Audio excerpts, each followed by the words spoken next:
Despair or hope? What is our world becoming? What have we done to our environment to end up where we are now? What teachings have we listened to, or what have we been subjected to?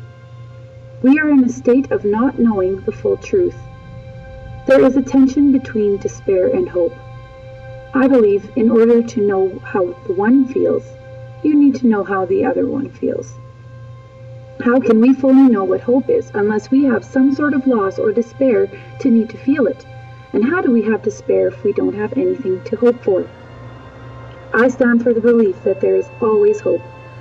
I have to, for 3 reasons. I have 3 beautiful daughters that are a part of the next generations for me to leave to care for the world. Rachel Carson explains in Silent Spring that pollution is for the most part irrecoverable, explaining that there is a lot of harm we have done to our earth that we cannot fix. I do not argue her point, but rather look for what can be changed instead of what cannot. Our generations are becoming isolated by technology. They are in front of screens such as cell phones, televisions, and video games. They are being robbed by what is free and accessible to them all around, part of their very beings, nature, outdoors. So what can I do?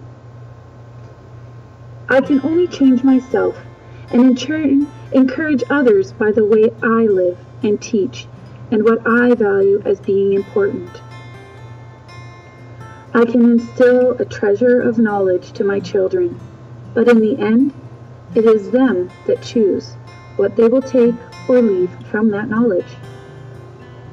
We have provided our children with opportunities, such as helping care for hens.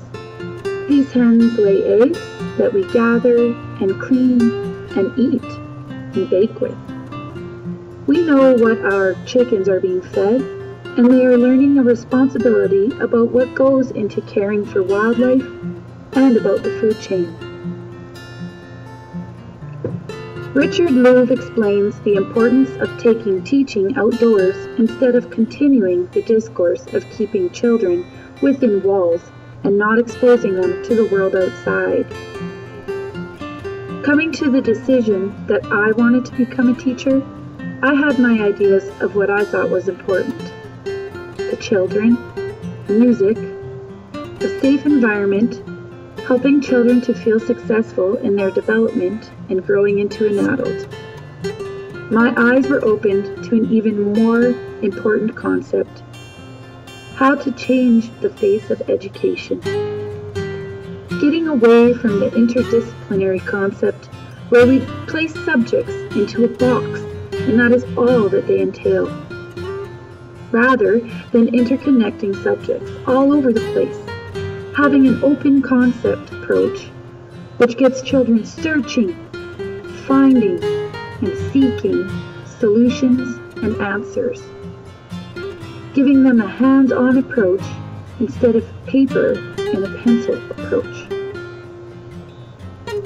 I love my community. I love my family. I feel that the people that live in our community are all about making good choices for our surroundings, for our homes, for our children, and for the environment. We do things such as solar panels on our rooftops, indoor plants. We need to remember that we are not the only ones that make home on this earth.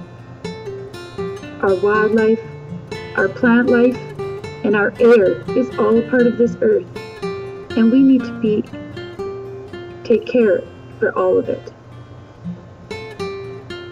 I want to leave my kids with the basic foundations of how to live a sustainable life.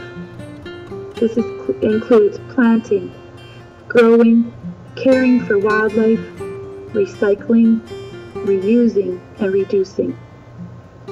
Being cautious of water usage, or the concept of don't use it or buy it unless you need it. And don't always justify what a need is. I believe in a hope for our future.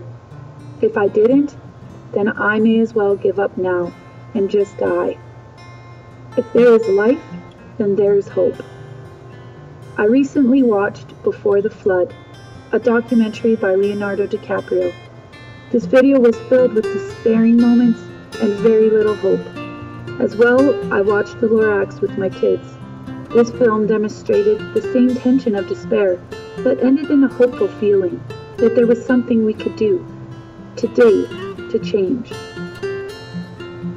Some may think that teaching in a fear-based approach is wrong. I believe there is a balance. If you are going to teach the despair or fear side, make sure you add the element of hope with a solution. David Orr's bold claim that environmental education is all education struck me as an annoying claim at the beginning of the course. I have now changed my opinion to be in agreement with this claim. I may only be one person, but I am going to be a leader, a teacher, to help guide the next generation to want to care for all life. So that's what I can do.